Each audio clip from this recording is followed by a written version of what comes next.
تو اس میں وہ بچے اس ٹاپک پر اسی زبان میں انگلش میں تیاری کر کے آتے ہیں، پھر وہاں گروپ ڈسکشن ہوتا ہے اور اس پر وہ سبھی لوگ بات چیت کرتے ہیں۔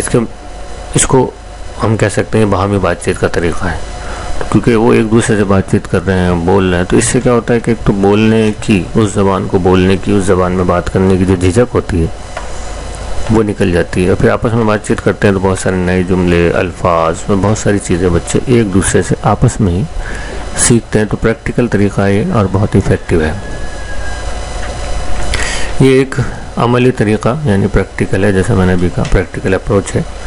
اس لیے طلبہ ایک دوسرے سے گفتگو کرتے ہوئے یا کسی موضوع یعنی وشے، کسی سبجیکٹ پر تقریر یا پھر بحث و مباحثہ کرتے ہوئے زبان کی مہارتیں حاصل کرتے ہیں۔ تو اس میں ٹیچر ان کو یہ بھی کہہ سکتا ہے، سبھی بچوں کو ایک ٹاپک دے دے کہ اس پر سب تقریر 5 منٹ کی اسپیچ سب دیں گے، تو وہ ایک طالب علم اسپیچ دے گا، دوسرے لوگ اس کو سنیں گے، تو اس سے سیکھیں گے۔ دوسرا جو سب سے امپورٹنٹ پارٹ ہے اس کا وہ ہے بحث و مباحثہ یعنی گروپ ڈسکشن۔ کوئی ایک ٹاپک دے دیا جاتا ہے اور پھر اس پر وہ آپس میں بات چیت کرتے ہیں اور بحث و مباحثہ کرتے ہیں، ڈیبیٹ کرتے ہیں۔ مقصد ڈیبیٹ کرانا نہیں ہوتا، مطلب ڈیبیٹ کرانا اور ڈیبیٹ کے ذریعے سے کوئی کسی مسئلے کا حل نکالنا جو ہے وہ ہمارا مقصد نہیں ہوتا۔ ہمارا مقصد تو ہوتا ہے کہ جو زبان سکھائی جا رہی ہے اس زبان میں وہ بچے ڈیبیٹ کریں تاکہ ان کے اندر اس زبان میں بات چیت کرنے کی صلاحیت پیدا ہو سکے۔ اس طریقے میں مدرس کا سارا دھیان طلبہ کو گفتگو کی طرف راغب کرنے کی طرف ہوتا ہے۔ تو ٹیچر کا کام جو ہے امپورٹنٹ کام کیا ہوتا ہے کہ وہ راغب کرے بچوں کو گفتگو کی طرف۔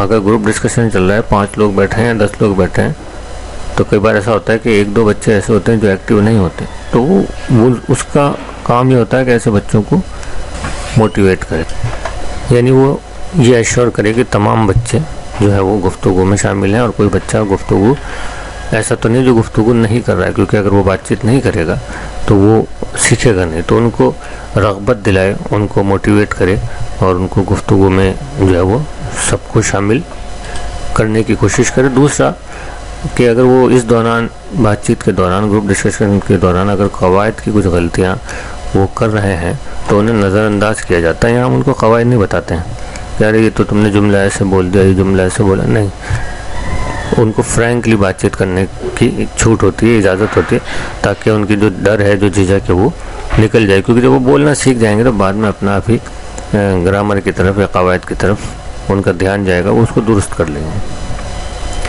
اس طریقہ تدریس میں طلبہ کو باضابطہ طور پر یعنی باقاعدہ قواعد کی مختلف تعریفیں لکھوانے یا یاد کروانے سے پرہیز کیا جاتا ہے۔ یعنی جو ہمارا روایتی طریقہ ہے جس میں ہم قواعد لکھوا دیتے ہیں ان کو، اسم، ضمیر، صفت، فعل وغیرہ وغیرہ، وہ اس طریقے میں، کیونکہ پریکٹیکل اپروچ ہے تو وہ اس طریقے میں ہم نہیں کرواتے ہیں۔ بات چیت کے دوران اگر طلبہ جملوں کی ساخت یعنی اس کا اسٹرکچر یا قواعدی اصول یعنی ویاکرن کا کوئی النگھن کرتا ہے، کوئی گرامیٹیکل مسٹیک کرتا ہے، غلطیاں کرتے ہیں، تو اسے درگزر کر دیا جاتا ہے، بلکہ اس کی بنسبت طالب علم کی لسانی روانی یعنی وہ کتنی روانی سے جو ہے اس زبان میں بول رہا ہے اس کی طرف زیادہ توجہ دی جاتی ہے۔ اور یہ ہم نے بھی پہلے بھی بات کی کہ جملہ اگر اس نے غلط بنایا تو کوئی بات نہیں، کوئی گرامیٹیکل مسٹیک کر رہا ہے تو بھی کوئی بات نہیں، اس کی طرف نہیں دھیان دیتے ہیں، درگزر کر دیتے ہیں، نیگلیکٹ کر دیتے ہیں اس کو۔ یہ دیکھتے ہیں کہ اس کے اندر بات چیت کے اندر روانی کتنی ہے، کتنی فلوئنٹلی وہ اس زبان کو بول رہا ہے، مین چیز اس پر توجہ دی جاتی ہے۔ یہ طریقہ پوری طرح سے طالب علم پر مرکوز ہے، جیسا ہم نے ابھی بات کی کہ ٹیچر کا کام تو صرف سپرویژن کرنا ہے، وہ صرف دیکھتا ہے، موٹیویٹ کرتا ہے، اور امپورٹنٹ چیز کیا ہے کہ طالب علم سینٹرڈ ہے، یہ یعنی یہ اسٹوڈنٹ سینٹرڈ طریقہ ہے، اور اس طریقے میں استاد کا کردار محض ایک مبصر کا، یہ دیکھو لفظ آیا مبصر یعنی دیکھنے والا، آبزرو کرنے والا، مبصر بنایا بصر سے، بصارت اس سے پہلے آپ نے سنا ہوگا، TLM بھی اگر آپ نے پڑھا ہوں گے تو اس میں بھی آتا ہے جو ہے یہ لفظ آیا بصری، تو بصر کا مطلب دیکھنا، مبصر دیکھنے والا یعنی آبزرو کرنے والا، تو ٹیچر کا کام صرف آبزرویشن کا ہوتا ہے۔ اس طریقے کی بنیاد یہ امر ہے کہ وہ تمام مشاغل، وہ تمام ایکٹیویٹیز جن کے ذریعے کسی زبان میں حقیقی بات چیت، نیچرل بات چیت یا گفتگو کی جاتی ہے، زبان سیکھنے میں بڑے معاون یعنی مددگار ہوتے ہیں۔ تو وہ ایکٹیویٹیز جو زبان کو بولنے کی مہارت پیدا کرتی ہیں، وہ دراصل زبان سیکھنے میں مددگار ہوتی ہیں۔ تو اس بنیاد پر یہ طریقہ کام کرتا ہے، اور وہی مشاغل یا وہی ایکٹیویٹیز کروائی جاتی ہیں جو حقیقی بات چیت یا گفتگو کرنے میں جو ہے بچوں کو ایکسپرٹ کرتی ہیں۔ تو یہ ہے ہمارا بات چیت کا طریقہ۔ اب اس کی کچھ خصوصیات ہیں، اس کو ہم دیکھ لیتے ہیں کس طریقے کی کیا خصوصیات ہیں۔ آئیے تو اب بات کرتے ہیں اس ترسیلی طریقہ تدریس کی کیا خصوصیات ہیں، کیا وشیشتائیں ہیں، اس کی بات کرتے ہیں۔ نمبر 1 ہے، دیکھیے، طالب علم پر مرکوز طریقہ تدریس ہے۔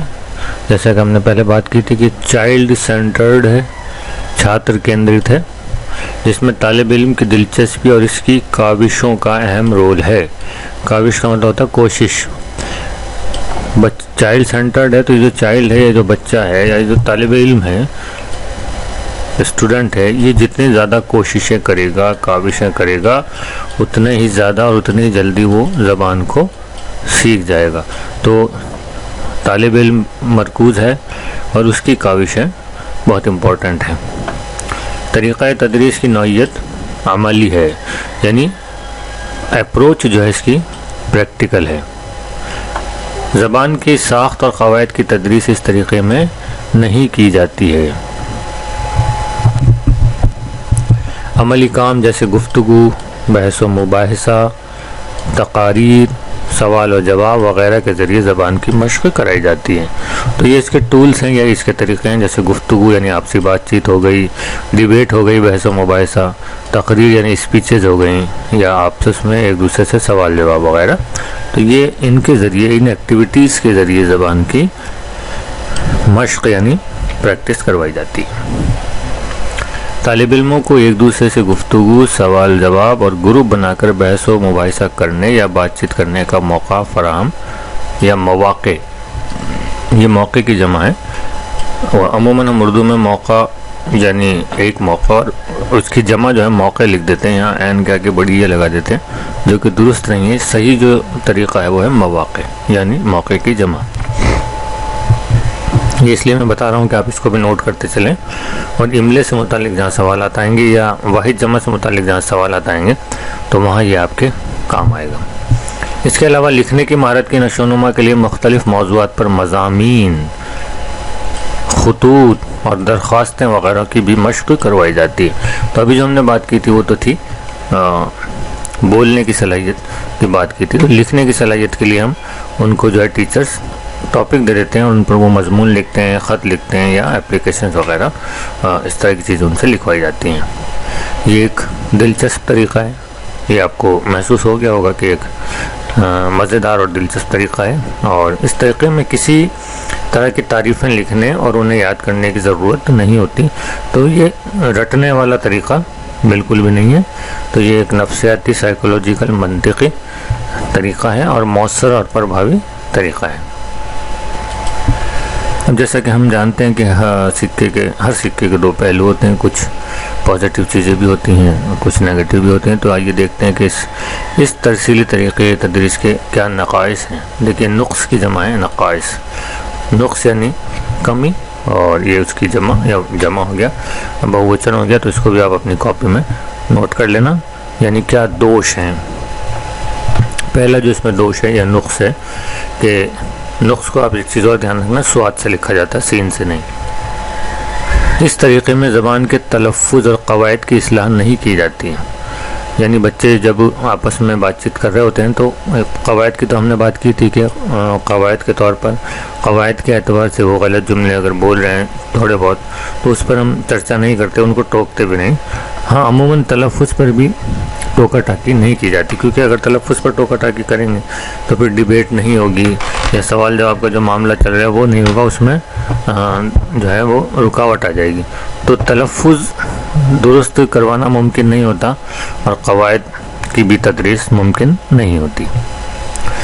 یہ طریقہ تدریس زبان بولنے کی مہارت تو پیدا کرتا ہے، لیکن کسی زبان کے تمام پہلوؤں یعنی اس کی ساخت کا مطلب ہوتا ہے بناوٹ کیسی ہے، اس کے قواعد، اس کے ادب یعنی ساہتیہ اور اس کی روایات وغیرہ سے طالب علموں کو روشناس نہیں کراتا۔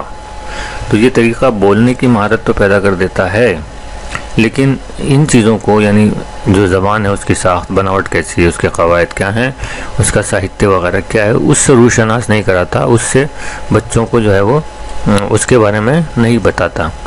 لیکن یہ ساری چیزیں تو بچے جب کسی زبان کو بولنے یا پڑھنے کی مہارت حاصل کر لیں گے تو اگر دلچسپی ہوگی تو وہ اپنے آپ ہی اس زبان کا ادب بھی پڑھیں گے، روایات کے بارے میں بھی جانیں گے اس زبان کی، اور اس زبان کے قواعد اور ساخت کے بارے میں بھی خود ہی نالج حاصل کر لیں گے۔ یہ کوئی زیادہ نیگیٹو یا بری بات نہیں ہے۔ جو تیسری اہم بات ہے وہ ہے کہ جو طلبہ زبان سیکھنے کے شروعاتی مراحل میں ہوتے ہیں ان کے لیے یہ طریقہ کارآمد نہیں ہے، یعنی چھوٹی کلاس میں پڑھنے والے طالب علم کے لیے مؤثر نہیں ہے۔ یہ ایک ظاہر سی بات ہے، جیسے دوسری تیسری کلاس میں اگر بچے پڑھ رہے ہیں اور آپ چاہیں کہ وہ اردو زبان میں ڈیبیٹ کریں تو یہ ممکن نہیں ہے، کیونکہ ان کو تو اردو زبان بولنے نہیں آتی۔ انگریزی زبان میں ڈیبیٹ کریں تو یہ بھی ممکن نہیں، کیونکہ انگریزی زبان ان کو بولنی ہی نہیں آتی، تو وہ پھر ڈیبیٹ کیسے کریں گے، تقریر کیسے کریں گے، سوال جواب کیسے کریں گے۔ تو بڑی کلاسز میں جہاں بچے تھوڑی بہت اس زبان سے واقفیت رکھتے ہیں وہاں جو ہے اس طریقہ تدریس کا استعمال کیا جا سکتا ہے، اور یہ ایک بہت مؤثر طریقہ تدریس ہے۔ تو اس طرح سے یہ ہمارا آج کا جدید طریقہ تدریس تھا، ترسیلی طریقہ یا CLT، جس کا ہم نے آج یہاں مطالعہ کیا، اور یہ کیا ہوتا ہے اس کے بارے میں جانا، اور اس کے پازیٹیو اور نیگیٹیو پہلو یعنی اس کی جو اچھی باتیں تھیں اور جو اس کے نقص تھے، کمیاں تھیں، نقائص تھے، ان کے بارے میں ہم نے آج مطالعہ کیا۔ اس سبق سے متعلق یا قواعد کے ٹیچنگ کے اس طریقے سے متعلق اگر کوئی سوال آپ کے ذہن میں آتا ہے یا کوئی کنسیپٹ کلیئر نہیں ہوا تو آپ کمنٹ باکس میں کمنٹ کر کے ہم سے رابطہ کر سکتے ہیں، سوال پوچھ سکتے ہیں۔ کوشش کی جائے گی کہ آپ کے سوالوں کے جواب دیے جائیں۔ اور آج کے لیے بس اتنا ہی، اور جانے سے پہلے پھر آپ سے گزارش ہے کہ اس ویڈیو کو لائک ضرور کریں، اور اس سے زیادہ اہم بات ہے کہ اس کو اپنے ملنے جلنے والے اور جو دوست احباب ہیں ریٹ کی تیاری کر رہے ہیں ان تک ضرور اس کو پہنچائیں، اس کو شیئر کریں، چینل کو سبسکرائب کریں اور بیل آئیکن ضرور دبائیں تاکہ نوٹیفیکیشن آپ کو مل جائے۔ تو دوستوں آج کے لیے بس اتنا ہی، کل پھر ملیں گے ایک نئے سبق کے ساتھ۔ تب تک کے لیے مجھے یعنی اکمل نعیم صدیقی کو دیجیے اجازت۔ خدا حافظ۔